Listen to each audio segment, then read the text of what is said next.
and the fact that our country is being stolen away from us.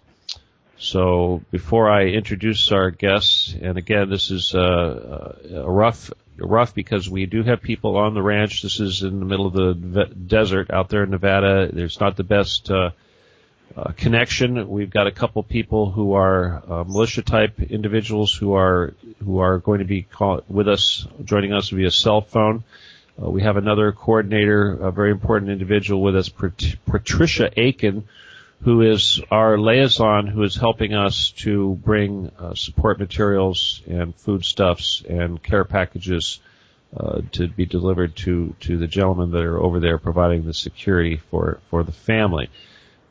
She is the one that has been taking the goods that we have been fundraising to get these items for these people that are taking so much time out of their lives to do this. We did have I should mention again that we are listener-supported radio. We are the largest alternative media outlet that is completely listener-supported. We take no corporate support. We do not have commercials, and our hosts, such as myself, and my producers, such as Sean, we are not getting paid for this. We are not beholden to anybody, and we are doing this because we have an interest in spreading the truth. The last few nights, we have been doing a fundraiser for the Bundy Ranch, and that's not for the Bundy family, but for the men and women who are on the front lines, providing a buffer between the family and the agencies that would do them harm. So, and I want to remind everybody that the special that we did have, Hawk had a deal where anybody that was donating money up until the end of this month, or up until May 1st, would receive a bonus, a gift from him. He was giving donators one of his knives out of his knife collection. I guess he's not doing that now. We're done with that. But if you would like to continue to send something or designate a donation for the Bundy family, just what you need to do is basically write in the comment box or the comment section with your donation that is who it's for, and write Bundy. If you'd like to call in tonight and join us, we're probably going to open the phone lines right away, but it's area code 347-688-2902. And this is definitely a show where we want people to get involved. Of course, we want to speak with people on the ground, like Patricia here, and she has a couple of, I think 3 gentlemen that will be joining us. And again, we've got one of them here with us, but the other 2, I think, maybe in a meeting or something going on over there at the ranch. If we have any family members access, Bundy family members have access, we'd like to get them on here too and get their opinion. If anybody out there in the country that is thinking about going or has been there or knows people that are there or would like to get involved, please also join us. And if you'd like to join us via Skype, the contact information for Skype is one word, Freedom Screen. So Freedom Screen is the Skype contact information. So let me go ahead and introduce our first primary guest, Patricia Aiken. And Patricia, I just met you yesterday talking with Hawk. You are Hawk's point person, so to speak, in this. You're Revolution Radio's connection to the ranch. So why don't you tell us a little bit about yourself and what you've got going on, and then perhaps you could introduce your friend that you've also got on the line here. Oh, well, thanks. We're, tonight out at the Overton town. There's an Overton town meeting, and so most of the people from out at the ranch, they left security details, I'm sure, but they went out there, got cleaned up as best they could. I mean, under the conditions, and went out to blend in with the town folks, so they could quell any fears that they got, these evil militia that they, the mainstream media has been spinning. I mean, they've been really making it ugly, trying to get public support for a raid. And it's pretty damning, the kind of stuff that they're saying. They're just coming out with out and out lies, and so that's a tremendous concern. I just want to say at the outset that we are so grateful And everyone that I talked to on the ground today at the ranch was just really grateful for the support and the opportunity to speak out. They'll be here anytime you want them. It's just that they had that meeting scheduled tonight, and the Bundys asked that everybody go just as a show. They just wanted to go in as regular folks, and then at some point in time they're going to ask them, okay, if you're staying out in the ridge, would you stand up? So they'll see that they're just ordinary folks that are out there, you know, that just love our country and are hating to see what's going on. So it was great today. Sean, I know we've got Jim on the line. Was Kenny able to ring in yet? No, not yet. I continue. You could try him if you don't mind the phone ringing, Stephen. Okay. It could just be a reception issue out there. I mean, different place where you go on the ranch, you don't get reception. I can get text, but wasn't doing calls very well. So we drove out and came up to Mesquite, because I know I'd have a reception up here to be able to talk tonight. But I'll just start with a little human interest story first. When I got out there today and met Kenny, he's running the mess tent, and I just have to have a big shout out to all the folks in the area. They are keeping that mess tent well supplied. It's impressive. They once they knew that there was a need out there, people just started coming out with stuff, and that's how I met Jim, our guest tonight. He brought some ice out. He has a business that he can provide ice, and you can't have too much ice in this situation. In another week or so, it's going to be even more crucial. So, Jim, thanks so much for joining us tonight. He's got to take himself off mute now. I'm glad to be here. Excellent. Hey, I remember in Vietnam they said that was the most valuable thing there was ice for the iced tea. They'd kill for ice. So yeah. Imagine. When I was a missionary in Honduras, we used to go around just fantasize about ice all the time. We'd be walking along and talk about ice. So it's a real blessing to be able to have some of that. All right, looks like we got one here. Okay, yeah, area code 406. Hi, Kenny. Thanks for joining the show. You're on with Stephen and Patricia and Jenny. And Jimmy. Sorry about that. Jim. Yeah, this must be Kenny. This must be forwarded to an automatic voice. All right. I can hear you. Oops. Well, no. All right. Listen, Jim. Let's get down to business.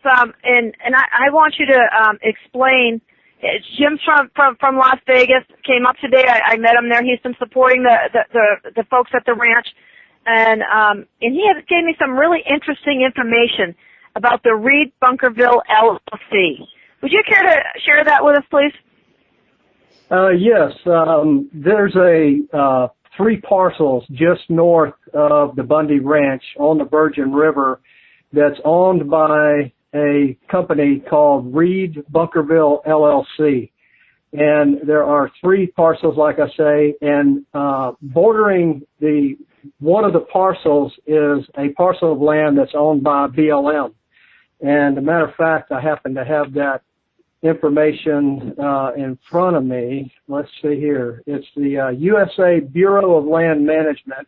They own 38.98 acres. They bought it in 2004 for $160,000. And immediately adjacent to that parcel of land are the 3 parcels that I mentioned that are owned by Reed Bunkerville LLC. And so I don't know. It doesn't say Harry Reed, but I can't imagine that it's not. I actually or his son Rory. Yeah, or son Rory, or the Reed family. I looked up on the Secretary of State's website to see who the officers were of that LLC, and it happens to be the officers are somebody named Joe Lowry. And apparently this guy is prominent in the Bunkerville community because there's actually there's a school named after him real near these parcels of land. And it also, I looked to see who the registered agent was for these parcels and other lands that this registered agent may be involved with, and there are a couple of other parcels near there that one of them is called Cedar Development Corp, and another one is called Welfare Farm. that he happens to be the registered agent for. So it appears that all of these are kind of connected in some way. I'm not exactly sure how, but it's kind of interesting that there are parcels of land just north of the Bundy Ranch that are owned by LLCs called Reed Bunkerville, and also the Bureau of Land Management. So I don't know what you can put together from that, but it's just kind of interesting. Well, Jim, you know what? Everybody says that the BLM cannot own land. So what are they doing on the titles of some land? Do you have an explanation of that? I don't, but I also know that just south of the Bundy Ranch, and I'm looking for that right now so I can get the exact amounts of what they paid, but the BLM also owns some land just south of the Bundy Ranch on the Virgin River, and they paid a lot of money for these particular parcels, and I'm looking for them right now. Here's one here just south, and it actually spans the Virgin River, and it's the USA Bureau of Land Management. July of 1994, they bought this, $180,000, and the lot size is 40 acres. And so I don't know. Here's another one, same thing, 94, 39 acres, almost 40 acres, $60,000, and it's right on the Virgin River. And the Virgin River runs through Bundy Ranch. Correct. That's what we see, right? Correct. And that's what flows to Lake Mead. That's correct. That is correct. And it's just kind of interesting that they own a lot of land. The Bureau of Land Management owns a lot of land right on the Virgin River, and they paid a fairly substantial amount of money for it. Like, for example, we understand they use some of the grazing fees that they were charging ranchers to buy out the ranchers and stuff. So I always wondered what happened to that money. Well, obviously they had more in their war chest. Yeah, here's another parcel owned by the USA Bureau of Land Management, bought in 1995, 20 acres, $702,000. And that's just kind of interesting to me that they would pay that much money for 20 acres. They've got three parcels that it says each of them are 20 acres, and they paid $700,000 for each of them. I need to ask both of you guys some questions here. It looks like we just got another person called in. 406, if you could just hang on, or 702, whoever it was that just came in, just hang on a second. Patricia, first of all, I want to ask you, first of all, I'm assuming you live in Nevada. You must be a local over there, or how did you get involved? Yeah, I do. I live in Henderson, which is just adjacent to Las Vegas, another big town. What made you do this? Well, I'm an activist from way back. I'm a vaccine activist. I'm, an amalgam activist. I don't know. My friends say my middle name is Controversy. And so I was following this. When this broke on the news, a friend called me and says, hey, we got to get up there. Unfortunately, I had to be in L.A. that first weekend. But as soon I was just calling on the phone every 2 hours that we got a break in this conference I was in to be checking on what was going on up there. And then when Harry Reid said it ain't over, I knew we needed to give these folks some support. So I came up. I was reporting for a monthly newspaper, met a bunch of really awesome folks, heard some stories. So I've been supporting supporting it since then. Okay, all right. I want to welcome the person that just joined us. I believe that would be area code 406. What's your name? My name is Kenny Mitchell. Okay, Kenny. You're right. Patricia Kenny runs the mess tent, and he's doing an awesome job. Welcome, Kenny. How you doing tonight? I'm doing really well. How about you guys? Oh, we're doing good. We're talking about this land deal, but Stephen, if I may, I'm going to give a little sidebar here. Let Kenny give a sidebar. You had a wedding out at the ranch recently. Do you want to tell us about that? We had a wedding out here between a beautiful young couple last Thursday, and they were married up on the hill, which turned out to be a very beautiful ceremony. I was able to get their wedding reception done down here in the mess hall, going to Walmart in Mesquite, coming back within a matter of 2 hours' time, had the reception set up, as well as standing up on top of the hill with them as they were getting married. And where are they from? I'm sorry, I got this. Okay, Kenny, where's the couple from? They're from New Hampshire. They're from New Hampshire. Well, that's an interesting way to get married and take a honeymoon. Well, you know, they got out here and they decided, you know, we needed to show the people that we're not kooks and stuff like that running around out here, that we're out here protecting the Constitution of the United States of America, and as well as living our normal lives as we could in these kind of conditions. All right, I got to talk to Kenny and Jim here. Kenny and Jim, okay, we've got the ice guy and we've got the mess tent guy. Do you consider yourselves both militia types? I mean, did you show up on scene with weapons? I showed up my. Kenny, you first. I showed up here with my son. We belong to no affiliation whatsoever. Militia. We are just private citizens standing up against the tyrannical government trying to take our land, and illegally. And we are here firmly to stand up for the United States of America's Constitution for everybody around America. All right, our other caller, Jim, is that right, Jim? Jim, yes, correct. Jim, did you show up with the guns? No, I did not. I showed up with ice and water, and that was it. I came. I saw what was happening on Saturday of the standoff that I think most everybody has seen, and I was just terribly disappointed in what I saw my government doing, and I saw the patriots that were standing up to them, and I wanted to do something to help them out.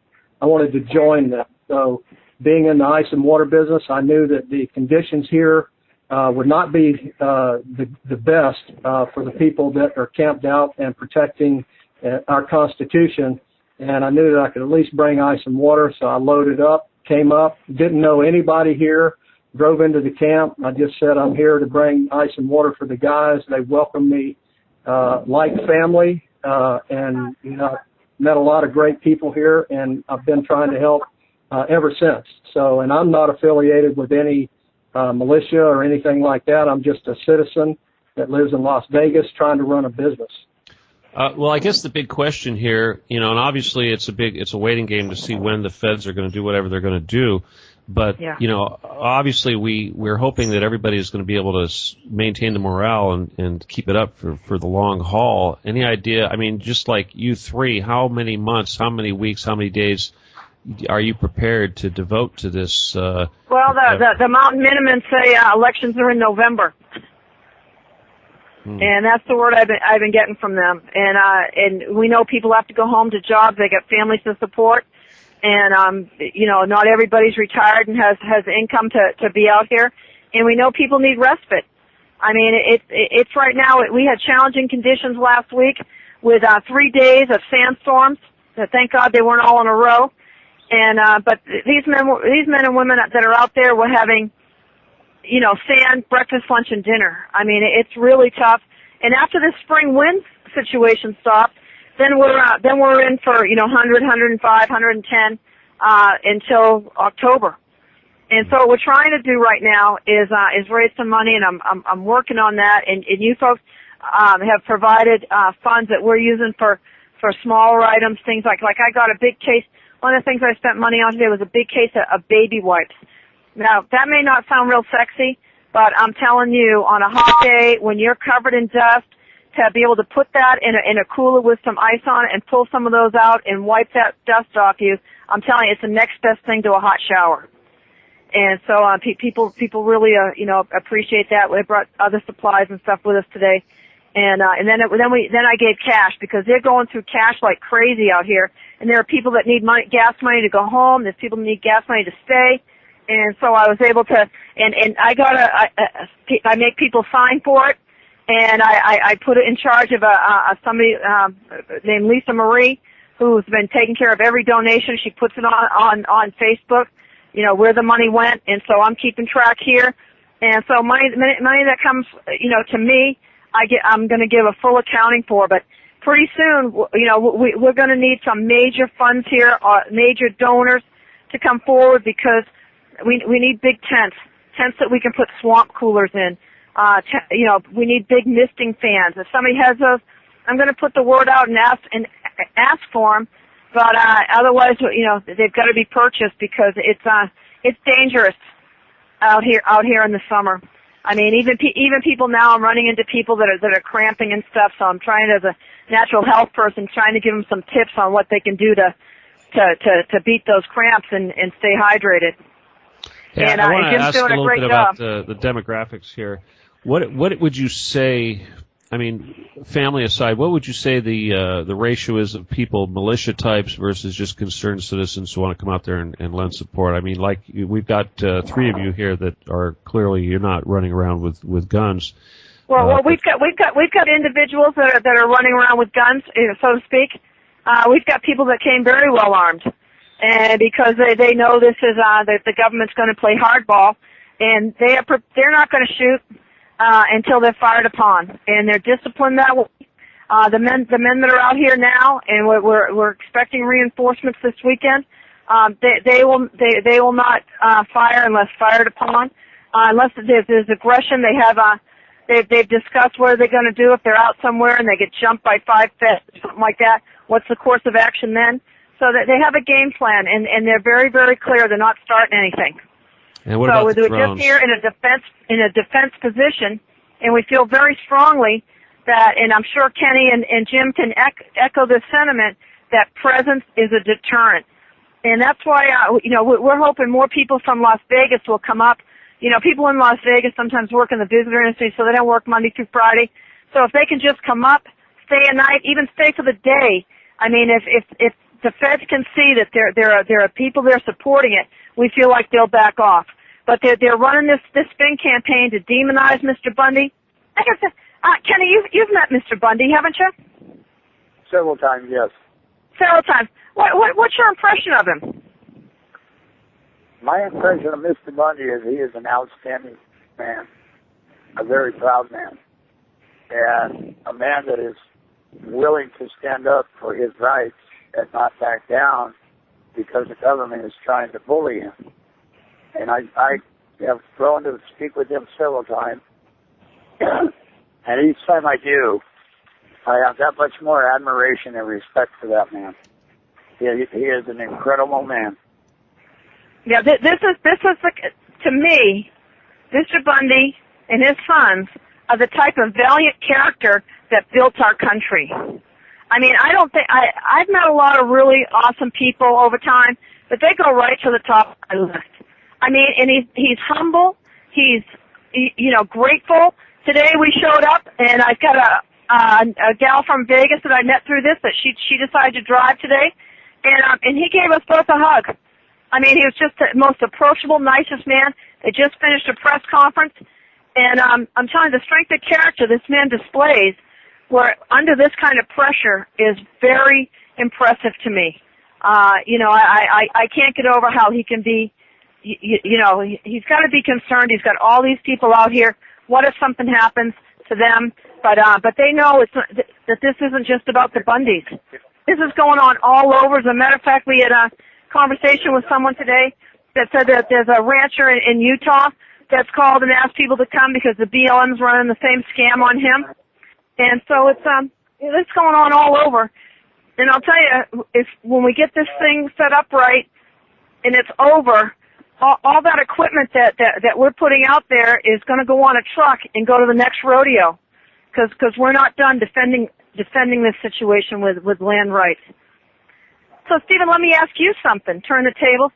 What did you think? Did you get a chance to watch the video of the Nye County meeting last night where they voted to throw the feds out? Did you have a chance to see that? No, I get tons of videos sent to me. I don't have time to watch any of them. Yeah, okay. I think Robin played it on this morning show.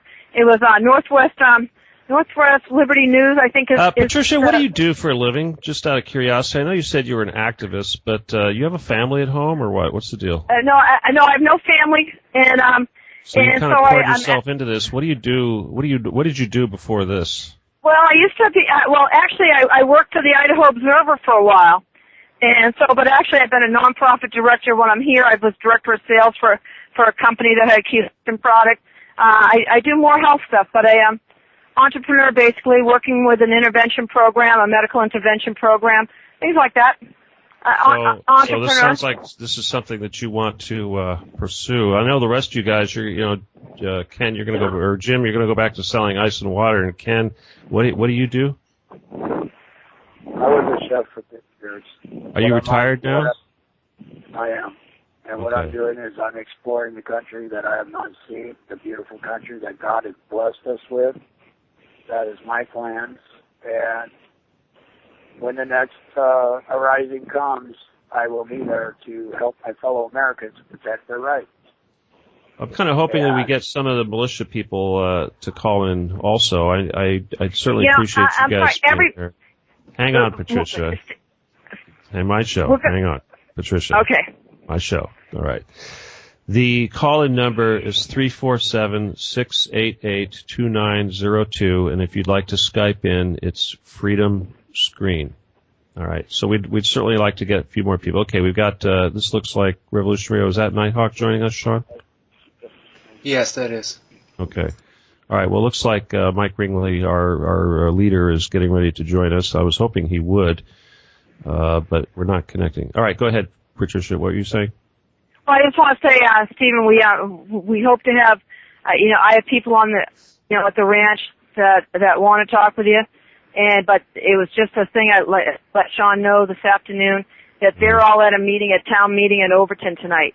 Okay, well, we've still got time. Every person. Yeah. There's still good time for them to call in. Hopefully, some of them are able to listen in and. No, I think they're totally taken with this meeting, and then we're not going to have them tonight. Okay. I just want to let you know.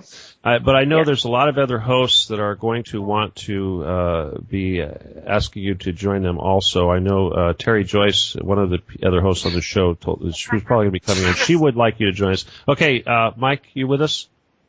Yeah, just very quickly. I've been asleep. I just got up to go to the bathroom and passed by, and I seen Patricia was in, and I just wanted to find out, did we get some gas cars down to the guys, et cetera, all that kind of stuff? Patricia, I don't know. I don't even know if you guys can hear me or not. Yeah, we can hear you. Patricia, did you hear that question from Mike? No, I didn't hear it. Go ahead, Hawk. Did we get some gas cars down to the guys, et cetera? No, you know what, we brought up some other supplies. Waiting for that money to transfer from PayPal to an account, and so I'm going to go and actually I may just give Lisa Marie and a couple other people cash or just regular debit cards as opposed to cash cards in case they have other needs that they need. All right, I got people requesting gas cards and stuff. They're out there that aren't there yet. Please do not use the money we raise to send money to people outside. They need to get there. They need to get to the site. So we're not being scammed, obviously. That's what we're doing. Somebody on the ground that's aware of who has real needs and who doesn't, rather than waiting for someone to come up to us. Also, I do have verification that we do have radios coming in. They've been mailed, different people, etc. And I'm trying to get worked out with some people. I'm a communication specialist. That's what I did in the military, and we're trying to work out a way to get me out there so I can help solve this communications issue so we don't have this entire thing trying to work on this hodgepodge mess of not quite sure what I'm doing. Yeah, that'd be great, Hawk. We'd love to have your skills out here. Well, we're trying. Anyway, listen, guys, I got to go, man. It really is the middle of the night for me. My blood sugar is all messed up. I'm not even really sure who I am right now. I just got up and passed by, and I seen everybody doing their thing. I'm going to bed. All right. Well, thanks for joining us. No problem. Steve, I'm glad to see you're on our side. I was a little concerned yesterday. I'll talk to you later. All right. Go to sleep. Thanks, Hawk. Feel better. May I Right. say something? Please go ahead. What I'd like to know, or what I'd like for people to know out here, the donations of the food that has come in has warmed my heart way over. And I'd also like for the American people out there to know that anybody, doesn't matter who you are, if you are homeless, we the people donated this food. We the people here at the mess hall will feed. We the people. Anybody that comes into this mess hall will be fed. And I'd just like the people to know that. I'd like to know. Thank you. Yeah, as a chef, I'm sure that you really appreciate seeing good provisions. Looks like we just lost Patricia. Hopefully, Sean, you can get her back in. I want to welcome Terry Joyce, one of our hosts here. Hey, Terry, how you doing? I'm doing good. I'm great. Am I actually on the air right now? Yeah, you're on the air right now, but we're okay. Unfortunately people are dropping off. Okay, it looks like Patricia's back with us, and Ken dropped off. He'll come back with us hopefully real quick.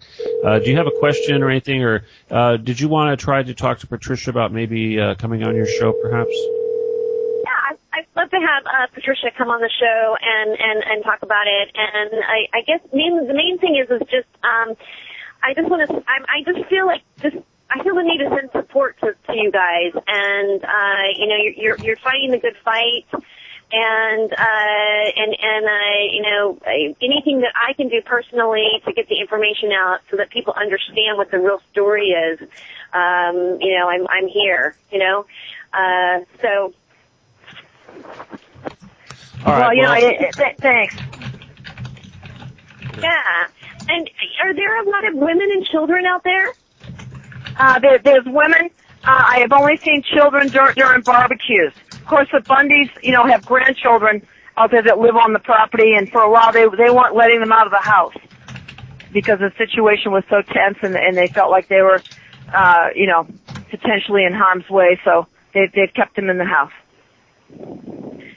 And how are you guys feeling about? It made me really upset on how they played the racist card with Clive Bundy, and it obviously looks like that YouTube video has just been taken out of context and exploited. Isn't that how they do it? Isn't that how mainstream does it? They were just waiting for him to say something that they could paint him with the racist brush or the anti-Semite brush. If they could get away with pedophile, they do that. What has to go on here is they have to vilify this man to erode the supporters' confidence in him. So when they do attack, they can say, well, he had it coming. I can't get over, I have never seen the internet so hosed up so fast with trolls over any issue. And like I said, I've been involved in controversies before. This is just unbelievable how they're trying to paint this man as a welfare cowboy, as a cheat, as a liar. It's absolutely shocking. And what I say to that is, would you have people like Sheriff Richard Mack and all these sheriffs that have come out from, like Sheriff Brad Rogers from Elkhart, Indiana? There's been a bunch of sheriffs that have come out. Would they come out and support a man that was breaking a law? I think the sheriffs are pretty clear on what the law is. They're going to do a David Koresh. I guess they couldn't do a David Koresh on him where they said he was molesting children. Remember the Sunday before the raid on Waco, all the newspapers had stories saying David Koresh was molesting children. Oh, yeah. Yeah, so I guess they can't pull that one. Yeah, they can't. But you know what? Hey, if it works once, why not try it twice? I mean, they just want to do anything so they can not piss off not irritate the American people too much during a election year. But I hope it's not, to me, and I'm hoping this is true, and Jim, maybe, I don't know how you see it, but I see it like, if the government wins here, if they pull off a raid, and they succeed in their plan, they lose. Because that is going to set off a groundswell of resistance that, like, they've never seen before. There's a lot of militia groups, they're all infiltrated, we know that, but there's a whole lot of other Americans that'll join this fight and take it to them at that point.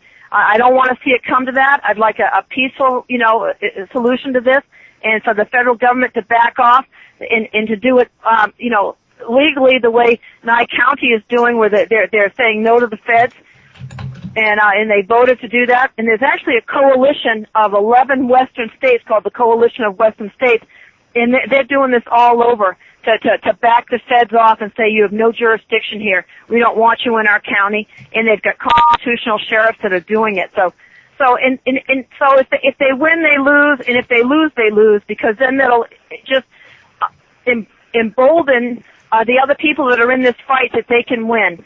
And so, Jim, how do you feel about that? Pretty much the same way. I think that we have to make a stand at some point, and this was the perfect opportunity. And so far, things have been great.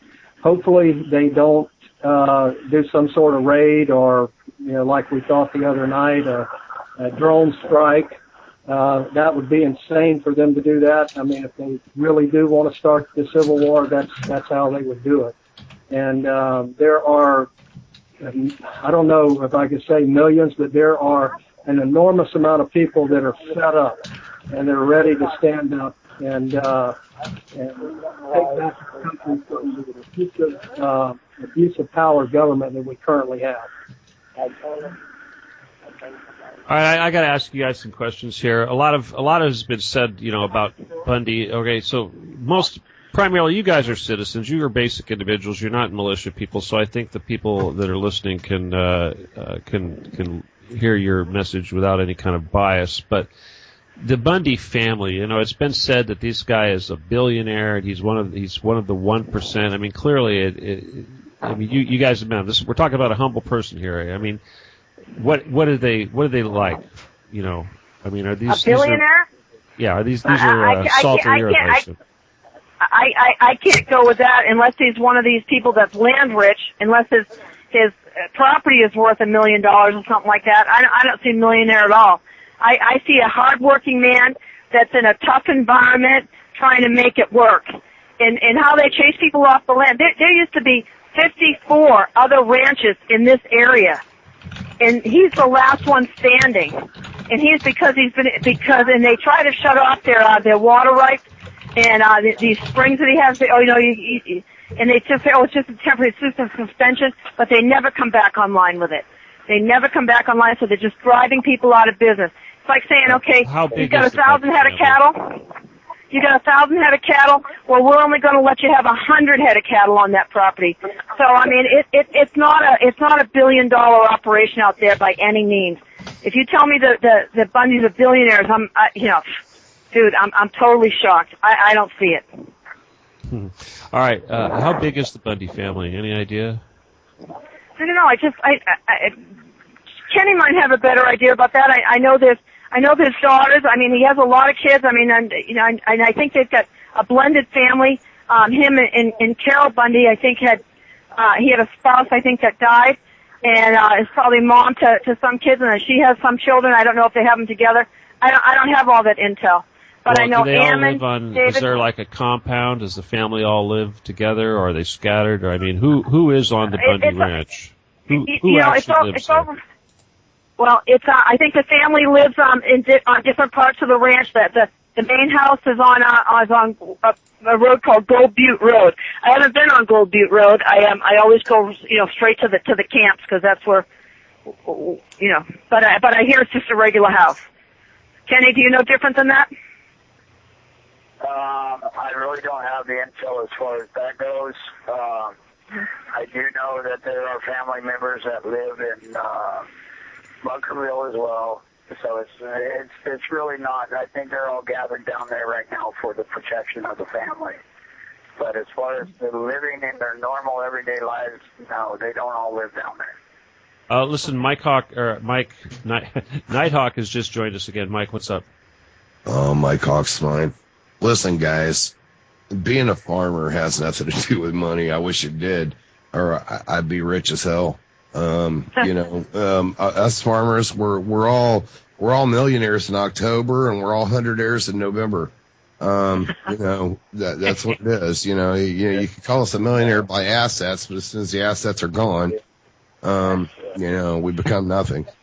It's all about basically managing your money so you can get to the next year and plan this stuff. A cow might be worth $1,000 a head, which is the average price right now in the United States.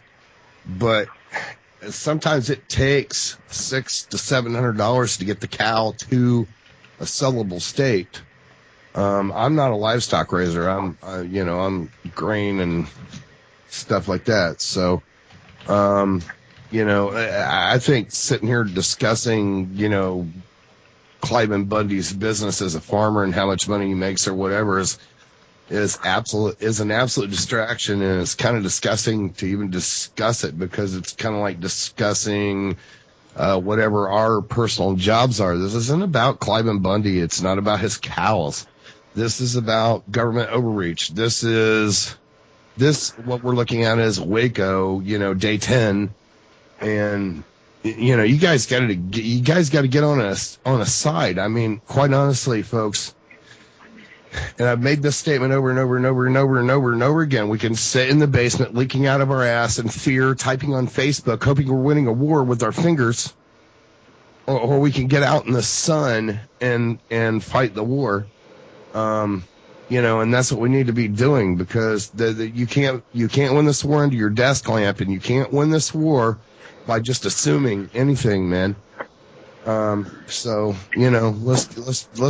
let's get busy, folks. Let's make a difference, because this is going. Operation American Spring is going to split the venue and send some out to the West and some to DC, and that's all I can say, man. I spent a lot of my time doing this with this station, hoping everybody might try to follow my lead a little bit, and I'm the first one with my neck on the block here, guys. So let's look at this with a little bit more logic and hope that we can try to solve a problem by getting ahead of the game without shooting bullets, but with just doing things and being aware and making sure that the people that are watching us are aware that we're aware. That sounds weird, stupid, and Chinese puzzle-ish, but I hope you get my point.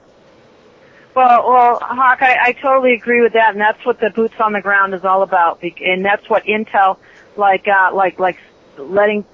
publicizing that when we have Intel on an attack, we publicize it, and it seems to force them to change their mind. Listen, all right, I've got there's something I want to advertise. Yeah, hang on, Patricia. Hang on, you guys. Yeah, okay. Patricia, if I didn't trust you, I would not have sent you the amount of cash I sent you this morning to help do this, and hopefully we can get these guys a lot of radio. Go ahead, Steve. I'm sorry. All right. Yeah, guys. I'm trying to direct this a little bit, but bear with me here. Thank you for your patience.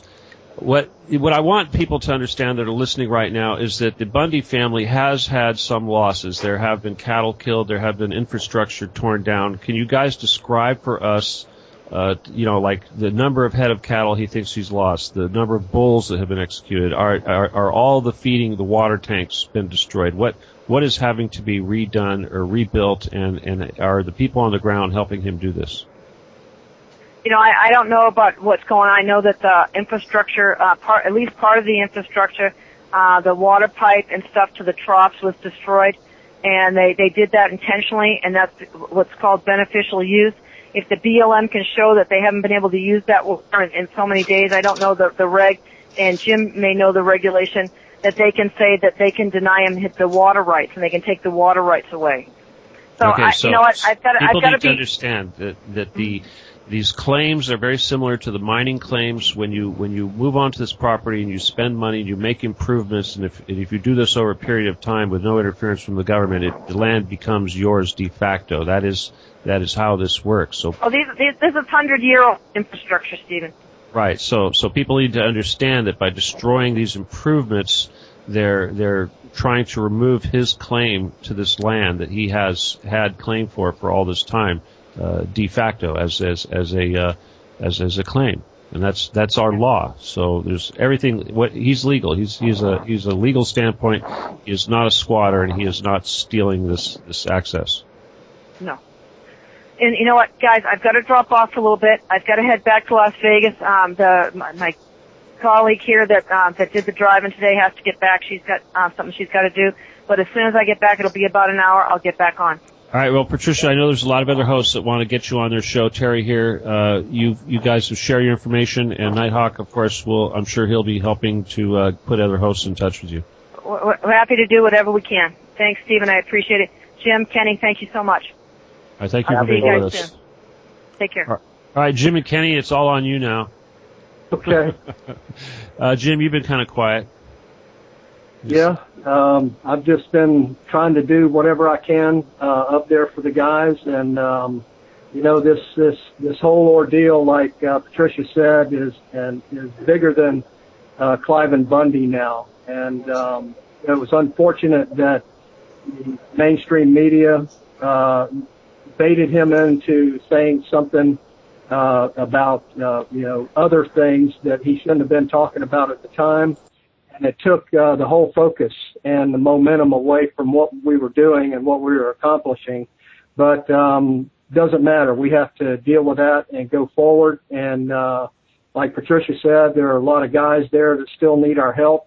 And we're trying to get people to rotate in and expel some of these guys. And so that's about it. We just need all the help we can get.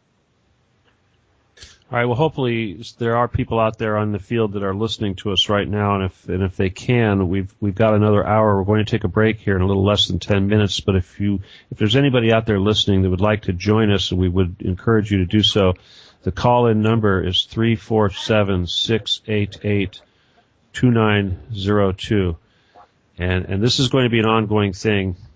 Hawk, you still with us? I don't know who's coming up on after us. Any idea? Is it Helena Phoenix? No, it's Major Tom, isn't it? Major Tom? Is that right? Okay. Major Tom, I have no idea, man. It's the middle of the night. I'm never up this late. I just happen to be walking by. All right. Well, anyway, we're all trying to do what we can, but we would like to hear from some of the family. If we can get somebody to call in, we would certainly like to hear from any of the militia people representatives. And again, if you wanted to join us via Skype, it's Freedom Screen. Terry, you've been kind of quiet. Anything you'd like to add? Well, I just feel that I'm excited to get more information out to people. And this is I'm thrilled. I'm thrilled and I'm excited that we're doing something about this and supporting something that I feel is really important. It concerns me that our land is being taken away and that the federal government is way out of bounds. And personally, I've been seeing this coming for a while. And I think we all have. And I feel that this is a very important, crucial moment that if it isn't taken care of now, we're going to regret the results later. And that's why I feel motivated to do whatever I can about it. I'm finding with some of my friends that I'm connected to, and not everybody that I'm connected to is open-minded to our media, and they're still very closed-minded about what's going on, and it concerns me what people's opinions are other than how we're viewing it. And they are seeing this as a negative. I've even felt slightly shunned by some of my friends, and I'm not really sure. Right now I don't really care about that, because if you do, then you're not really progressing. But it's just to take note on how the general public is feeling about this, and I don't think that they're really getting it yet. Yeah, and that concerns me. There's a lot of ignorance right now, and that is awful frustrating. But yeah. I think anybody that's listening... The herb is in the harbor. What's that, Nighthawk? I was just telling Terry, look at it like this. The herb is in the harbor. Yes. The herb is in the harbor. Is that like a I relate Tea Party this reference? to the same issue as what's going on with marijuana in many ways, because the federal government has stepped in on states' rights. And, of course, I've witnessed that personally. So, and now you see it coming in this area, and, it's a concern. And I think there is a correlation between this and marijuana. And in my mind, it's a connection. Mm-hmm. Yeah. Okay. All right. That's reasonable. I'd like to encourage to the listeners out there that we have many times over have requested from mainstream media to tell the truth. And they're not, which is really troublesome because they are creating more problems by telling lies and editing their stuff to make it look like we are, a bunch of bad guys out here when we're not. And people need to start listening to the independent media that has come out here and interviewed people that are telling the truth of the situation that is going on. They need to turn away from mainstream media's lies. How do you feel about what Fox News has done? I know Sean Hannity has actually featured one of the daughters, Robbie, I believe, on his show, and it seems like they're one of the only outlets that's trying to cover this. But do you think they're helping or hurting? I really, personally, I have not been able to see any TV other than the reports that I am getting from my outside sources. So thus far, Channel 8 has butchered us in the mainstream media. Channel 3 has butchered us. And as I've heard, as you said, Fox is really actually pretty much the only one out here that is really trying to portray the truth of what is actually going on out here.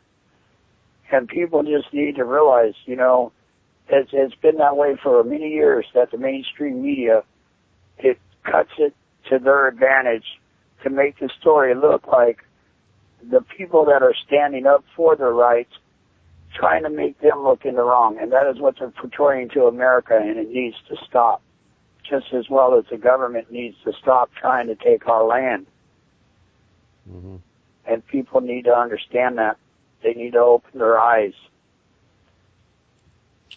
So you guys have positive feelings about the outcome? Do you think that we're in for a lot worse before it gets better, or do you think that this is the beginning of it's everything's going to get better after this?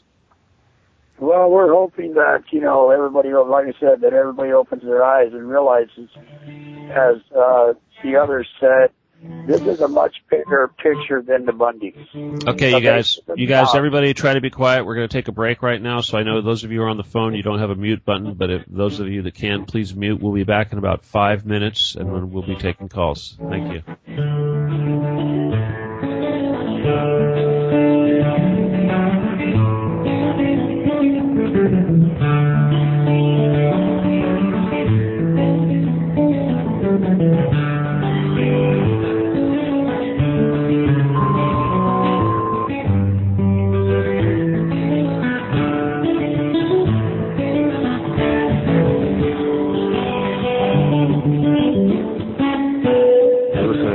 Radio at freedomslips.com. We'll be right back.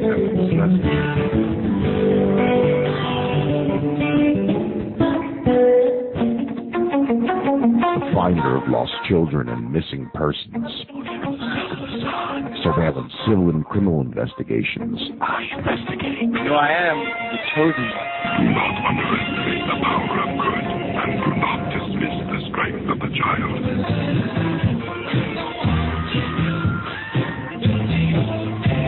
Yes, every Wednesday evening on Revolution Radio, come join our very own Eye Investigatrix, Monique Lassan, with her private Eye X-Files. So you're the finder of lost children.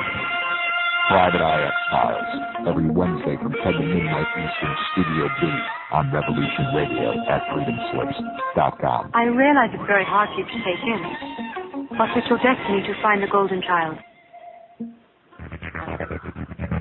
Listen in to Journeys with JP Tuesdays on Revolution Radio at 3 p.m. Eastern Time. With a variety of guests, each giving their unique perspective on their journey through to the now.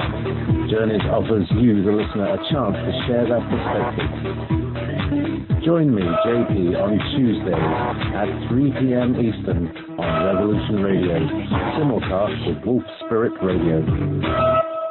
Every Tuesday evening on Revolution Radio at freedomslips.com, we present our goddess spiritual warrior, Kathy Pilsky. I command. I call to the architect of the universe's divine creators and ask for permission to quantum leap the world in all life forms on all planes and dimensions, seen and unseen, connected with planet Earth, to let us go beyond our known potential into the greatest unknown golden age the universes and worlds and all planets have ever experienced.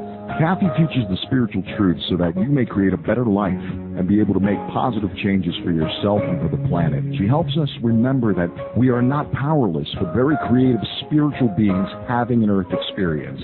Time to quantum leap into the age of divine enlightenment and let Kathy provide you with the tools of knowledge you need to awaken spiritually. That's the Quantum Leap Show. Let Light Unite every Tuesday at 10 p.m. Eastern on Revolution Radio, Studio B.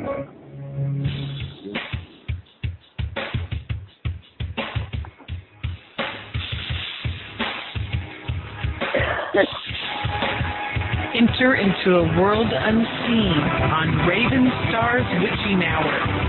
You will encounter eclectic topics from the realm of spirit brought into our matrix of truth. With your host, the Solaris Blue Raven. Solaris will bring you an array of unique guests covering topics from ghostly spirits to amazing anomalies, covert technology, UFOs, and shadowy global events. And that's right here at Revolution Radio, freedomslips.com, Saturdays, midnight till 2 a.m. Eastern Time. Revolution Radio, where information never sleeps. Let the magic rise.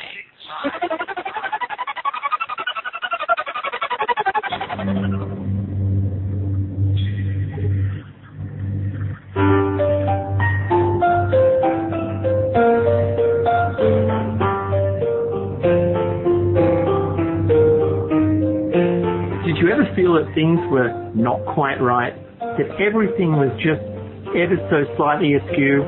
Do you have, to paraphrase Marcus, a splinter in your mind?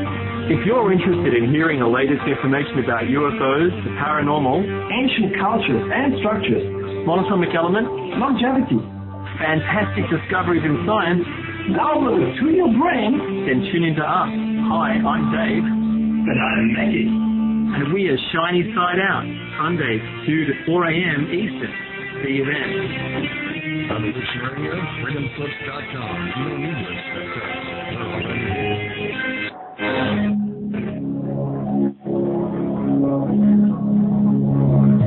Ladies and gentlemen, can I please have your attention? I've just been handed an urgent news story, and I need all of you to stop what you're doing and listen. Hey folks, Captain Nighthawk here. Do you have a favorite host? Well, Imagine 2L having all the broadcast shows for 2013 to listen to anytime you want. Awesome deal, huh? Anyway, so stop by freedomslips.com and order the entire 2013 library of your favorite host for just $30. Not only do you help with the station funding to keep us on the air, you also help the host because they get half of the net on every order. Also, we have Revolution Radio's all-time favorite shows all on one disc. The details are really broad, so you'll have to visit the website and go look at the details yourself. It's, again, www.freedomslips.com/season2013.htm. And get your favorites. First come, first served, 7 to 21 days for delivery. Thank you. This is Revolution Radio, freedomslips.com, where information never sleeps, including me, Laser. We've got to stop them! They're going to kill us all!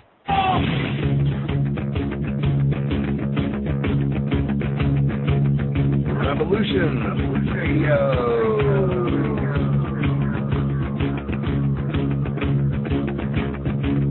You're listening to Revolution Radio, freedomslips.com, 100% listener-supported radio, and now we return you to your host.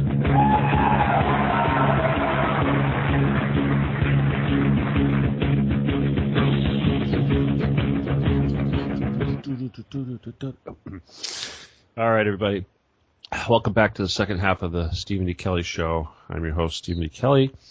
We are having our Bundy Ranch special. And before I get back to our important guests, I want to remind everybody that we are listener-supported radio. We do depend on your donations to continue to do what we do, and it's events like this that really show everybody just how important it is, the job that we are doing and the work that we are doing. So we're doing this for you, and everything that you can do to help us is appreciated. If you would like to donate to the station, we certainly appreciate that. If you would like to designate a donation for helping to feed and keep comfortable the people that are at the Bundy Ranch right now defending our freedoms over there, please indicate Bundy Ranch when you make your donation, and we will send those funds there, and they will be very well spent. No worry about that. We're doing everything we can just to provide sustenance and comfort to these people who are donating their time to be there. I also want to remind people that we have a very active chat room. It's a great place to go to and to meet people and to be involved in the station. And if you want to direct questions to us, we do monitor the chat room, myself and my producer, Sean Bell. I also want to remind people that the station, Revolution Radio, does have a Facebook page that I would like people to go to and like as soon as they can, because that helps us to spread information and tell you what shows are coming up and things to look forward to, such as the show that we're having tonight. All very important stuff. All right, Patricia was our main guest. She has left. We are still with Ken and Jim, who are average citizens on the ground. They are not running around with AR-15s. One of them is a food and ice supplier, and the other one is working out of the mess tent. So they have they are very close to the spirit of what we're trying to do here with providing food and comfort to the individuals on the ground. So obviously water and ice are extremely valuable in the desert, and certainly, Ken, you're the cook? Is that right? Yes. All right, yes, so sir. Obviously Ken's cooking skills are probably very important. Ken, do they make fun of your cooking? Anybody complain about your cooking or what? Absolutely not. Everybody has been very amazed with the meals that I have turned out. No chip beef on toast, anything like that? No, sir. No, Nothing sir. like that. Huh? All right. No. Well, what was on the menu tonight? Well, we had, for instance, tonight we had pasta salad. We had a fresh spinach, kale, bacon, egg, yellow squash, cucumber salad with Italian dressing. Mm-hmm. We had brats and burgers, and various other little salads. We have milk, orange juice, Gatorade, water, and coffee. Okay. So everybody has been very, very amazed under the conditions of the circumstances of the way the meals have been coming out. I have not received one complaint from anyone. They are very happy. And my motto is to everybody is, happy tummies make happy people. So I got a question for you, Ken. You know, obviously in the military there's a chain of command, and certainly the grunts tend to get stuck with the KP duty. How are you guys figuring out who gets to do the dirty work? We ask for volunteers, and people step up. They volunteer. Okay. Oh, go ahead. I'm sorry. No. That's fine. I'm just getting your perspective. I think, I guess getting a feeling for what it's like on the ground and humanizing it and making this personal. This is what it's really all about. We're trying to show that these people on the ground, they're not crazy militia leaders that are eating MREs. These are humans just like the rest of us that are doing their best to do the right thing. So. Correct. What else can you tell us? Correct. Okay, I got a question for you guys. Maybe you can help us out. There's been some reports coming through about roadblocks being set up by militia, setting up roadblocks in the vicinity. Do you guys know anything about that? I personally, myself, I have to tell you, I have to laugh at that because there is no roadblocks. And I don't know where these stories are coming from, but we've also heard of them. And it is absolutely 100% false. There are no roadblocks being set up on any public access roads. Okay. All right. So they're just trying to demonize the people again. I can add to that a little bit. There's one of our congressmen that represents the Vegas area here. He's a Democrat and wanting to, say bad things about what we're doing. And anyway, he's kind of one of the ones that kind of put that out there. And I know it's not true. And, so that's just the mainstream media doing their work again.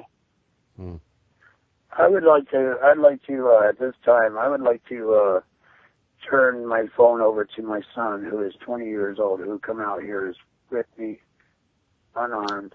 What's his name? Well. His name is Cooper. And I'd like to have your listeners listen to his perspective of the younger generation. All right. That sounds good. Bring him on. Hello? Gunther. Yes, sir. All right. Welcome to the show. What would you like to tell us tonight? Just basically that, I'm only 20 years old. I'm out here, doing what I can to be a fellow patriot, show some support to this family that does not deserve the treatment that they have received. I personally was at the stand down with the BLM on the front line, being threatened to be shot at, and I was completely unarmed. And this is exactly why we need to make a stand about things like this. Because the government agencies like that have too much power, and they do not, they don't need to be threatening to shoot innocent people. We were doing a peaceful protest, and that was it. And yet they were threatening to shoot us? That's not right. And it's not only going to happen here, it's going to happen elsewhere. And that's not right. And I'm out here trying to make a better future, not only for my generation, but for the generations to come. And that is exactly why I'm out here doing what I am doing. Well, I think this is probably a question I got to ask all you guys, but clearly when you put your body out there, you know what could happen. So you are prepared to give your life for the rest of us? Yes, sir. Yes, sir. And that was made apparent when me and my dad found word of this. He asked me if I wanted to go. I said yes.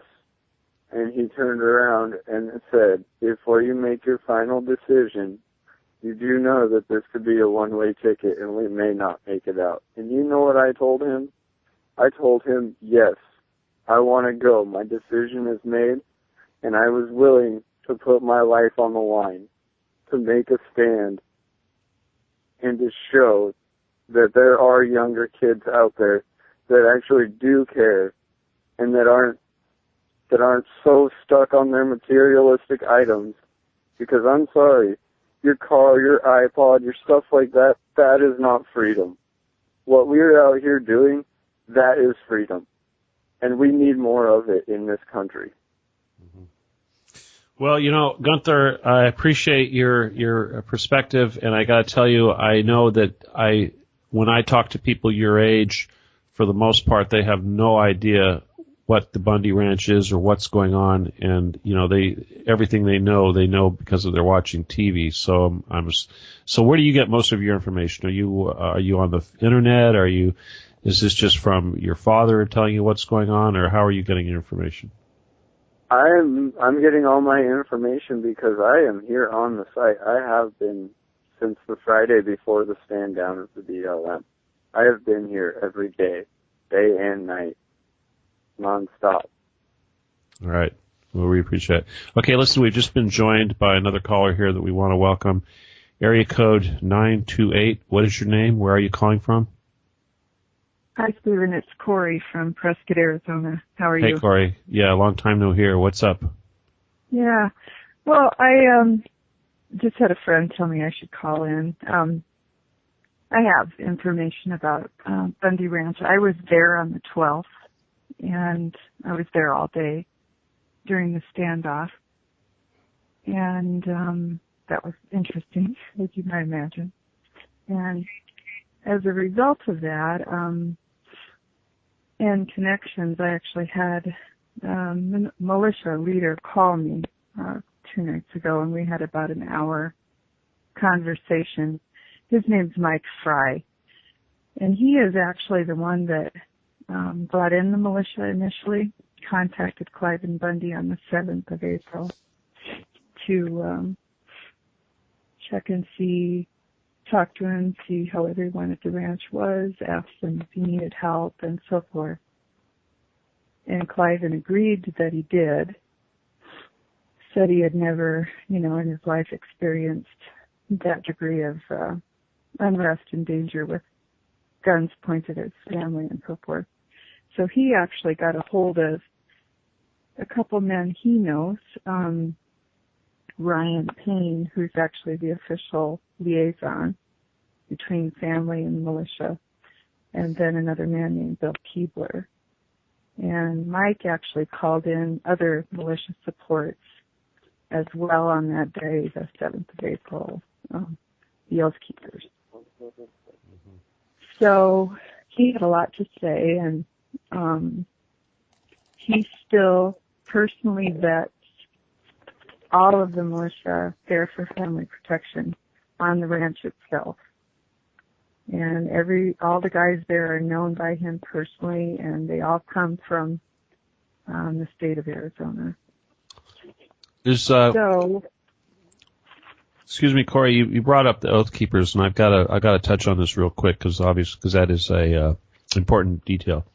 Was there any of you here that can give us a little bit of information on what exactly happened with the Oath Keepers? I understand they vacated the premises. What exactly happened? He did tell me that story. Mike himself was one of the original Oath Keepers from the very beginning, so he knows Stuart Rhodes and so forth.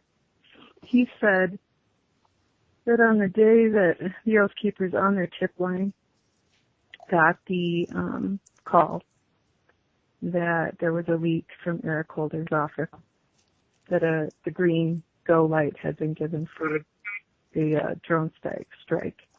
He said that Stuart spent about 5 hours trying to vet that source of information, and he said he was unable to. And so he did make a judgment call to pull the Oath Keepers, and he said he erred on the side of caution. And Mike's words, he said he has absolutely no ill will toward him in doing that. All right, so you're saying the personnel was pulled out because of threat of Hellfire missiles. Exactly. You guys have anything to say about that, Ken, Jim? Me personally. All right, one of me you. Personally, I can say that I was here at first sight when that information got out, and that is, yes, they did pull out. Whether it was for that reason or other reasons, I personally cannot state, because I respect what they were trying to do.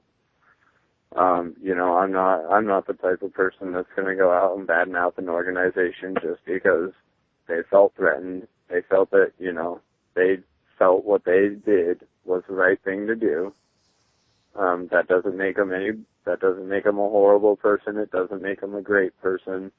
That just means that they did what they felt like they had to do in that situation. And I can personally say that when I got that information, I was a little curious as to whether it was true or not. I waited out the first 24 hours, perfectly fine. Waited out the next 24 hours, perfectly fine. So in fact, it was a rumor. But that does not cause me to have any bad judgment towards the Oath Keepers or the organization itself. What they did, they felt like they had to do, and that's the moral of it from my point of view.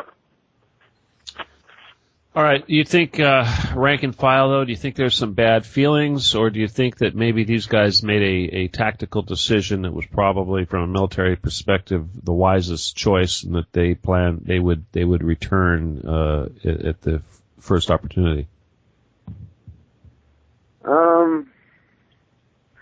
Me with no prior military experience or nothing, but there are several people around here that do have military background, and they all stood their ground. And from what I've heard speaking with veterans in the past, if you're in an area and you get word of a missile strike, something like that, you stand your ground and you defend as much as you possibly can. And I understand, missile strike is a missile strike. That's never a good situation for anyone.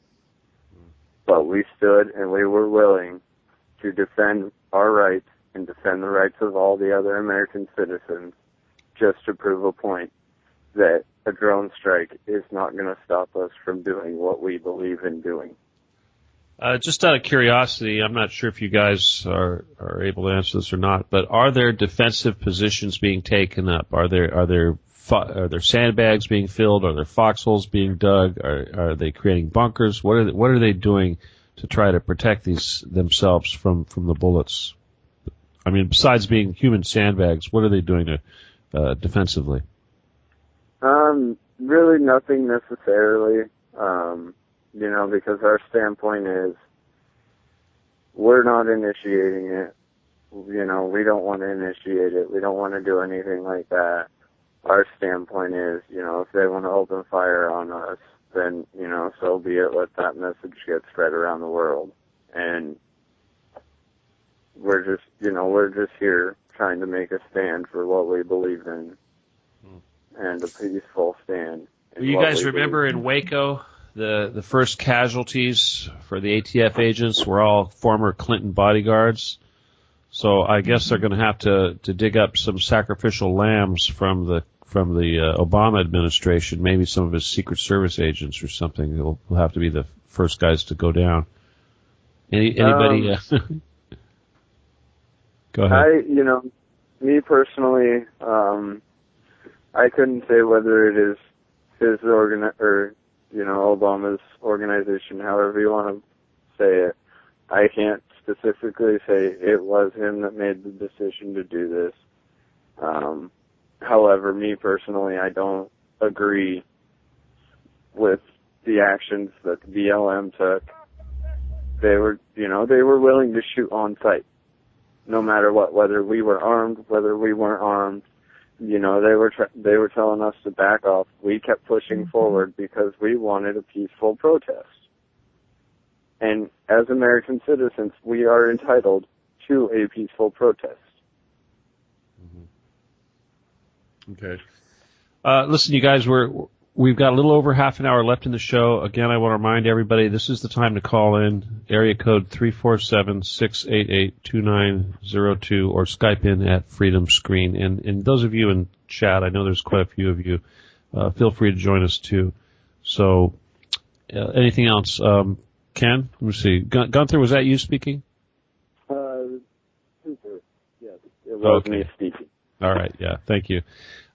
Ken, are you still there, or is it Jim?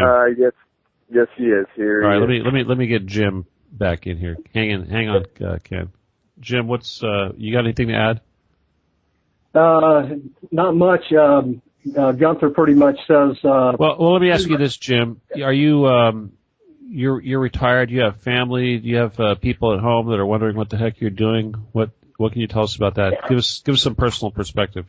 Yeah, I'm not retired. I have ice and water business in Las Vegas, and that's primarily what I do.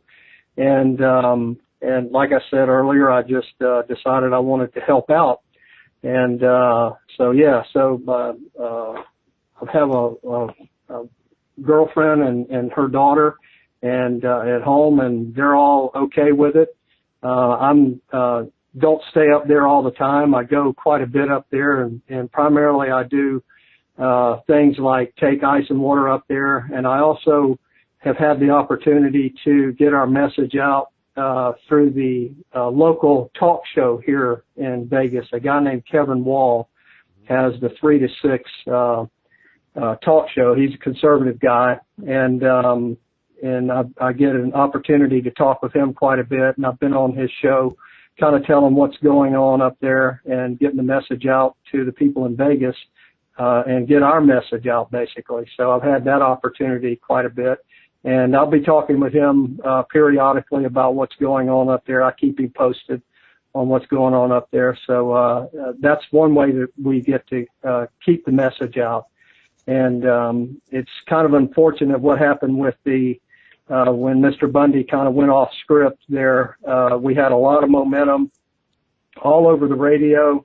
I did a number of segments with Kevin Wall about it, but once the racist statements, or that so-called the alleged racist statements that the mainstream media baited Mr. Bundy into, we lost a lot of momentum and a lot of interest. So I'm not on as much as I used to be, but I still get an opportunity to keep him posted on what's going on and that kind of thing. So our goal is to keep the word out, keep this in front of people so they don't forget it, and try to get as much support as far as donations, food supplies, anything that people can get us. That's what we're trying to do. Jim, question for you. Your business, do you feel that you're going to suffer any retaliation? Do you think that any of your customers, your regular customers, might be pressured into dropping you perhaps because of your involvement, especially since you're kind of going public with what you're doing? That's a good question. I don't think so, because my business primarily is vending machines. I have ice and water vending machines, and people don't even associate me with those machines. So I don't think so. All right, well, good. Let's hope that continues. Hey, I got a question. Actually, this is probably for Ken, but since Ken, you still with us? Yes, sir. Your dad? Okay. Hey, have the Bundys offered up any of their cattle for barbecue purposes? Yes, they have. As far as their beef, I have access to go down to the house to get any time that I need to get beef. It is available at any time. Good to know. All right. Yeah, I'm thinking you probably have some pretty darn good barbecues out there, huh? Oh yeah, we do. Yeah, this is not an MRE camp or bare bones type of thing. Like I said, we prepare 3 meals a day. I can give you an example. Like this morning, I made scrambled eggs with sausage and fried potatoes. They had plenty of juice, milk, coffee, other snacks such as sweets and stuff like that. So there's plenty of snacks for them to eat. There has been reports that, there's no food out here, and that is not true. And don't let that stop you from making your decision to come out here. I implore you to come out here if you are in question of what is going on out here. Come out here and see for yourself. You will see that the mainstream media is blindsiding you to make us look bad. Yeah, no doubt. No doubt. Again, if anybody else wants to join us, time is running out on this show. Oh, okay. It's 347-688-2902. And I just tried to bring in somebody here from chat, Sean. That was just in time. He was saying some things. I need to drag him in here. Anyway, we're having a good show here, and I do want to tell you guys that I appreciate you getting in here. Your message is important, and the fact that you're not militia guys and you're just average Americans that decide to stick your neck out and do the right thing. This is very commendable, and I hope that your example is inspiring other people to come out and do the same thing. I guess that's kind of what we want to focus on right now. This is really what this is all about. As alternative media providers, it's important that we show the world that these are normal, average people. These are not malicious crazies with guns that need to be imprisoned. These are good Americans that are intelligent enough to realize that we are being screwed over, and that the real issue here is corruption in our government, and not somebody trying to take advantage of the system and milk the system. So if not Clive and Bundy, it would have been somebody else. But so he's not the issue here. But the fact that everybody has been willing to, draw a line in the sand. What is this? This is the straw that broke the camel's back. We're not going to take it anymore. And I think you guys have all expressed that very well. Let's see, Jim. How about you? Or actually Ken. No, Ken, you have some more that you'd like to add, perhaps? Well, to add to that, it is true. Come out and see for yourself. Everybody out here has become a one big family. We look out for each other. We take care of each other. And that needs to be known, and it needs to be seen. As I said, come out and see for yourself. They're not running around out here all over the place, running around with guns everywhere. Are you guys getting any tourist traffic? People from Vegas coming out there to see what the excitement is? Do you notice anything like that? Yeah, we've had people just come driving in from all over just to come in and shake our hands. Wow. And that they're proud that we're standing up. Mm-hmm. And it's incredible when you meet these people. And I have to say, I am honored and I am proud to serve out here for this cause. Mm-hmm. Are you the only cook there for the entire camp, or has anyone else stepped up to kind of take some of the pressure off you? I have a elderly woman that comes out 2-3 days a week from Vegas. She brings her daughter sometimes to come and help. They jump right in and just start doing, whatever is needed to be done. They come out and they help. They clean. They wash the dishes. They cook. They ask me if it's okay if they do this, and I just tell them, do whatever you feel like you want to do. It's okay. You don't have to check with me if you want to make a dish. You want to come out here and cook? Come on out here and cook. Well, here's a good question. You're free to make whatever you want. How many people are you having to feed at every meal, typically? Well, since the so-called drone strike incident, our numbers have dwindled. Mm-hmm. I have fed anywhere from 75 to 200 people. Okay. So on average, there's somewhere between that number, the 100 people at any given time that are there. Is that right? Before the drone strike issue, yes. Afterwards, it's dwindled down to probably about 50. Hmm. And, it's like I said, we got, everybody has been made aware that anybody that comes through that mess hall, it doesn't matter who you are, if you're homeless, if you're rich, if you're poor, it doesn't matter. We, the people, donated that food for this cause, and we will feed we, the people. Doesn't matter who you are. Mm-hmm. You are welcome to come into the mess hall and eat. Are you guys getting any support from corporations or businesses other than individuals? Obviously, Jim, or you and your ice company, that's certainly that kind of support. But it just seems to me like some of these food issues could be, if there were some corporate sponsors, some of these restaurants perhaps, or even markets that could chip in and send out some food. Is there any support like that coming, or this is strictly individuals, grassroots? Well, the majority of it has been from individuals. We have had some donations from New Humana Foods, but as far as any other corporations, no. Mm-hmm.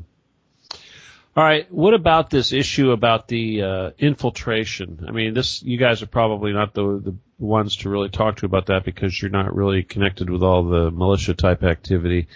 But certainly there is a lot of talk right now about government agents trying to infiltrate and pass themselves off as militia types. What can you guys tell us about that? I could tell you a little bit about that, Stephen. All right, Corey, you first. Go ahead. When I was talking to Mike Fry, he said that, you need to, I guess, realize that there's the militia that are the family security. And that's one group, and that's the group that he entirely vet himself. He said, at this point, everybody needs to be known by him personally, and that they're all from Arizona. Mike is from Arizona, northern Arizona, not too far from where I live. The reason for that is because there is also the militia camp, off-site from the ranch, as well as the Oath Keeper camp, also off-site. And because he said for numerous reasons, and so if there's intelligence there, you can't necessarily tell me everything, but for numerous reasons, he's had to tighten it that much. So wow. I think, Wally. Jeez. Sorry, Corey. Go ahead. That's okay. So as you might imagine, anybody can come, and I was there, and it's so they do need to be very careful. And he was very eloquent in speaking. I was very impressed with him. He was saying that one of the most difficult things is establishing communication and command. He said this has not happened since the start of the Civil War. And he reminded me that at Fort Sumter, he said 5 different factions showed up. And he said, same thing. It took them a while to get their act together, to figure out, who was answerable to who and that kind of thing. And so with this being very precedent-setting, it is on a number of levels. So we don't have a George Washington to coalesce. Well, exactly. This isn't the military. These are volunteers. The militia are volunteers. The Oath Keepers are volunteers. It's not under official command, although many of them have experience. Like Ryan Payne was an Army Ranger. And not only was he an Army Ranger, but he was a leader. So they have skills. They have a lot of skills, and everyone I met and everyone I've talked to since has been incredibly intelligent, very grounded, very centered on why they're there, and committed and dedicated. And so it takes some patience for them. All right, let me welcome in the last 2 callers that came in. First of all, Justin, one of our producers, is here. And Justin, I wanted you to come in because you were grumbling. So please, what do you have to share with us? Well, I just wanted to say, I think this is a great show. I know there's hundreds of thousands of people out there listening, and I wanted to tip my hat off to everybody who's out there on the ground. I wish I could be with them, especially the young man that was on. What was his name? Gunther? I got to tip my hat off to that young man, 20 years old, out there standing on the ground because he believes what everybody around there believes in, and I think the biggest weapon I've heard from all these calls over the last week is love. Love is the biggest weapon, and I think it's being proven out there. Nobody's hating on anybody.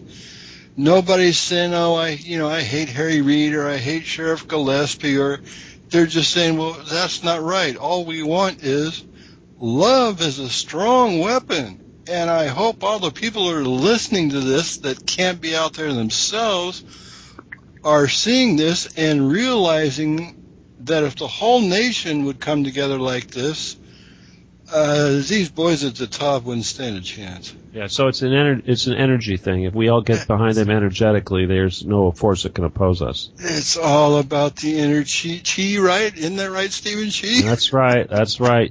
You guys don't know, but I'm a very militaristic person, but I've gone in the other direction. It's no more guns now. It's all psychic energy and the power of truth. So this microphone here is my gun. So that's how we operate. Okay, thank you for that, Justin. That was wonderful. Wally also joined us. Wally, do you have something you want to add or something you want to ask these guys? I was kind of hoping Hawk was still on, but he popped off. I sent him a picture, and I was just curious because he's given up his knife collection for a fundraiser. I sent him a picture of something that I was going to see if he could use as a fundraiser that I've had around for a while, and I guess I'll have to talk with him in the morning or tomorrow sometime about it. But I just looked at our Freedom. I've tried to sell this. It's an Army trailer that used to be hauled behind Jeeps back in the 40s. And I thought, well, if he can put a fundraiser together, because our Freedom is more important than I could ever get out of that trailer. And I thought, they go for like $1,600 on eBay. And if he can set up a good fundraiser with it, I don't know. But I thought, well, I'll put it out there because our Freedom is more important than any money I could get out of it. So. Wally, I like your idea, and I want to try to take this one step further, and I'm going to suggest to anybody listening that if you'd like to help out and you have something that you can donate, some sort of equipment or something that we could liquidate and get some funds to pass on, certainly we would welcome that. Any creative ideas that we can use to mobilize people's resources to help out. This is anything we can do. I think we're going to pay attention to. So, contact Nighthawk at the station, or myself, or Justin, or any of us here at the station. We'll try to make sure that it gets pointed in the right direction. Yeah, thanks, Wally. That's a good idea. That's what I was thinking. And I thought, well, if we can do something with this, great. They'd have to come and get it because it's a trailer. It's with like 1940 some. It's in it's in very good condition, all original tires and everything. So, all right. I just I thought Nighthawk was still on, and he's got the picture. I sent it to his his Skype. So. All right. Well, he's not going anywhere. You can work on that. Yep. Any of you guys, Ken, Jim, anything you want to add? Well, I can. Go ahead. Go ahead, Jim. I was just going to say that just to reiterate what you're kind of saying to the people listening is we could use all the help we can get, all the supplies we can get. If anybody could donate generators, things like that, that would be wonderful. Just anything that people can do. Like Kenny said, it's like a family there now. When I pulled up the first day I went up there, I didn't know anybody. I had no idea. But once they knew that I was there to do what I could do to help them, we're family. So, and like Kenny said, the people that are up there are not what people would imagine. These wannabe warriors with carrying around their guns. It's people that are concerned about where our country is going right now. And just want to do whatever they can do to help, and finally stand up to our overreaching, abusive government. And so that's what I see there. And like I said, anything that anybody can do to help, with supplies or tents, things like that, would be great. All right. Well, that's certainly good. A lot of people have been flooding Harry Reid's office with phone calls, and I think that's probably a good thing that we need to do. Keep the pressure on these leaders. Is there any? Did you guys? I know there's. Is there anything else that you could recommend that people can do? People they can contact. Do you have any contact info that people could go to, or do you think they just need to get a hold of us here at the station? I personally don't have any contact information. However, I would continue to flood the calls in to the local government here as well as the Harry Reid's office. And, question them, why aren't you doing your job? And that's what I implore them to do, as well as the donations. Like I said, it has opened my heart to see a tremendous response from the American people of the donations that have been coming in here to support this cause. And we need people to actually, that are in doubt, or question any of it. I implore them to come out here and look for themselves and see how it is. Stop listening to the mainstream media. Come and see for yourself. All right. So anybody that's going out to Vegas, maybe make a little side trip and visit Bunkerville. Exactly. You know, it seems like it's summer is approaching. It is getting hotter, so the conditions out there must be getting a lot worse, huh? Well, it's getting pretty warm, but you know what? We got a bunch tougher patriots out here that are willing to make the sacrifice to stand up, and we're here, and we're gonna be here. You know, I was kind of curious, but you know, all these guys with guns and all that, have they set up an impromptu rifle range? Are they doing any practicing? Or is there, you know, do you hear any gunfire at all? I'm assuming these guys must have. There's all kinds of different training going on out here. All kinds. Okay. Gun safety, firing, tear down, put back together. There's all kinds of training. First aid. You guys have a medical unit there, I'm assuming? Yes, we do. We do have a medical officer, and actually we do also have a supporting nursing staff as well on call from Vegas, and they come out here quite frequently as well. This gentleman that is our medical officer, this man hitchhiked and walked from Oregon to get here. These are the kind of dedicated people that we have out here. Have there been any kind of accidents, any, you know, snake bites, anything like that happen out there to anybody? No, not even a scorpion bite. Wow. Knock on wood, huh? So far, so good. So far, so good, yes. Okay. But everybody's awareness is, you know, they're aware of the dangers like that, of the scorpions and the snakes. I have personally myself have talked to people about the different rattlesnakes species that are out here, and they're all aware of what to look for and what to stay away from, and everybody is on the same page. So we are very safety conscious out here as well. Safety to us is pretty much number one.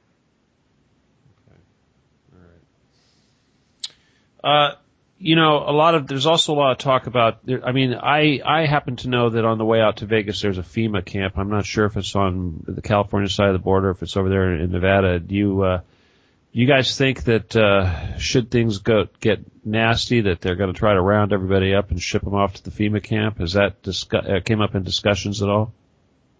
Not a bit. Not a bit. There's no worry of that out here at all.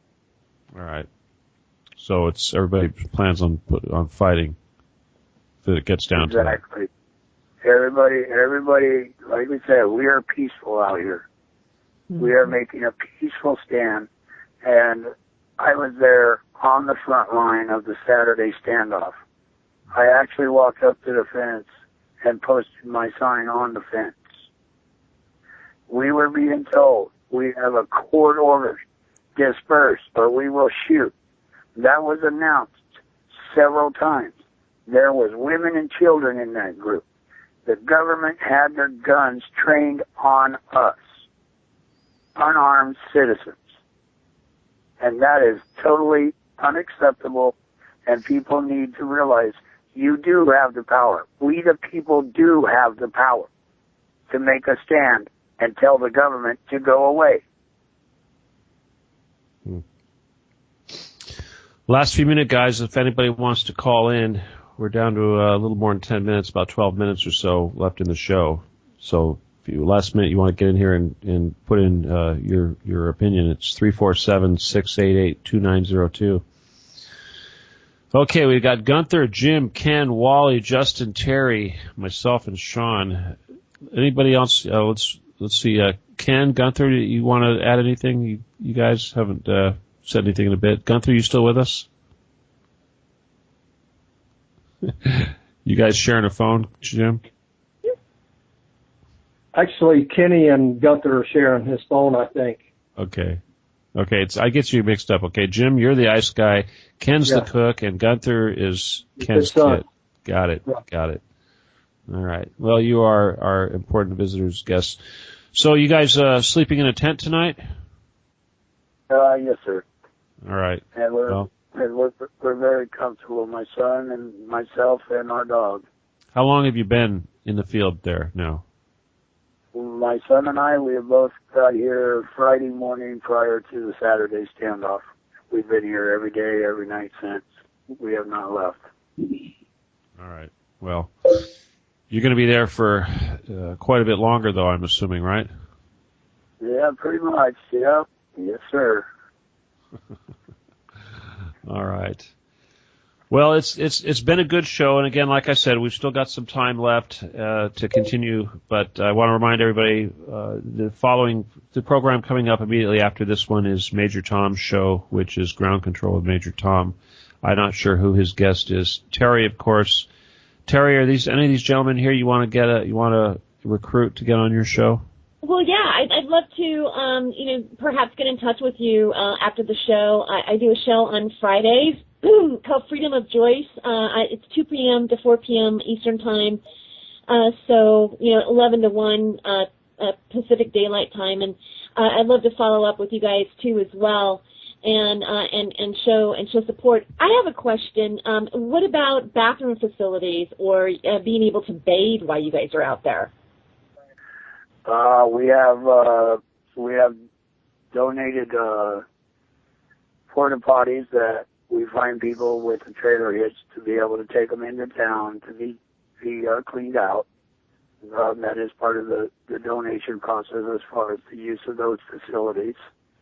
There's 2 porta showers out here in their camp. There's also a water truck that's full of water sitting up on a hill for gravity feed into it. We have bathroom facilities and we have a couple showers. Hey guys, we got a caller that joined us, and since we're running out of time, I want to get him in here real quick. Area code 802. What is your name? Where are you calling from?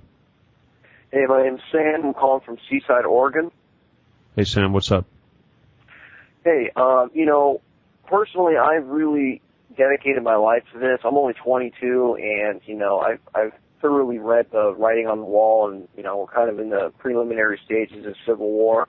My question to you is, have you pondered, because this is one of my reservations of doing something like this, is going out there, is have you gone over the possibility of infiltration and espionage, like some sort of provocateur joining your ranks that would be hired or contracted by the United States federal government?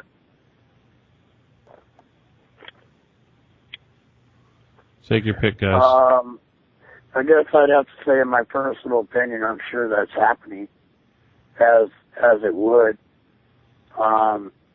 It's just the way the government operates, and I'm sure there's infiltrators in here, and that's just part of the process. And I'm sure they're figuring them out and they're weeding them out. You have to understand that this is part of the process of this kind of situation to stand up. Of course, the government's going to send infiltrators in and stuff like that to see what's going on, to get intel. That's a normal for the government to do. I can add a little bit to that. I know when I first came in and talking with some of the guys that were already there, you kind of go through a little orientation about, what's going on, what our mission is, that kind of thing, and it's purely defensive. We will not fire the first shot. And as a matter of fact, one of the guys told me, he says, if you do, we will shoot you. So that hopefully will deter anybody that comes in that is trying to infiltrate and become a plant, because I'm sure I've gotten a lot of questions from people that I've run into in Vegas here, and they said, are you concerned about somebody being planted in there and taking the first shot and making you guys look bad, like it was you guys starting firing the first shot? And so absolutely that is a concern.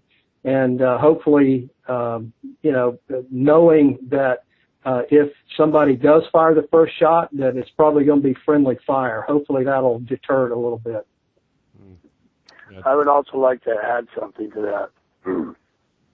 The world outside of the United States is calling this the second shot heard around the world without a shot fired. Bunker Hill. Yeah, that's interesting. Bunker Hill and Bunkerville. That's the symbolism is a little too uncanny, huh? Yeah, it's pretty coincidental. That God chose. There are no such things as coincidences. Somebody thought this out, huh? Okay, you guys. So you're the new Minutemen here. I guess I can consider myself that. Yeah, and I'm proud to serve and proud to stand up for our country and our rights to not be oppressed. All right. Well, clearly, like you said, there's only anywhere from 75 to 200 people, probably, less than that at any given time. So we want to encourage more people. We're almost done, but the last thing I want to bring up is this whole issue with the Burning Man festival that they've been talking about moving to the area directly across from the Bundy farm. Are you guys familiar with that? Do you think it's a good idea? I've heard no scuttlebutt about that at all, and I have. I've heard a little bit, just reading it on the internet and on the radio here, where some of those types just want to be a counter demonstration to what we're doing. I'm not sure where they would go here. It's usually they draw a very large crowd, and I'm not sure where they would set up camp here. I agree with Jim on that, because there is not that much as far as space to be able to hold something like that out here. Well, they wouldn't, if from what I understand, Burning Man is typically a bunch of people with RVs and whatnot, and they have to bring all their resources with them, and they essentially set up a city in the desert for 1 month out of the year, and I'm not sure, that could just be a big rumor, but clearly 100,000 bodies could be useful, especially if they bring all their own supplies and they're just there as an additional buffer. Unarmed individuals. It's a possibility, yeah. I mean, everything's possible.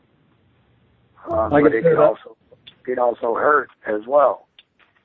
So, I mean, it's a iffy kind of situation, It's the catch-22 type of thing, I guess, is in my mind. Yeah, I don't think they can get 100,000 people near where we're at. Okay.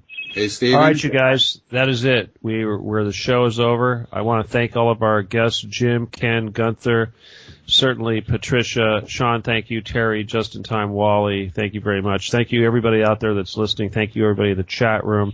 This show will be available on YouTube in 24 hours. So if you want to help out, please help out. Do what you can. Remember, mark your donations Bundy so that we know where to send it. And if you have any questions, call. Get a hold of Nighthawk at the station. Want to tell everyone again real quick, I appreciate you all. Thank you so much for being with us. God bless you. Good night. Thank you, and God bless you guys. Thank you. Thank you for freedom. Thank you.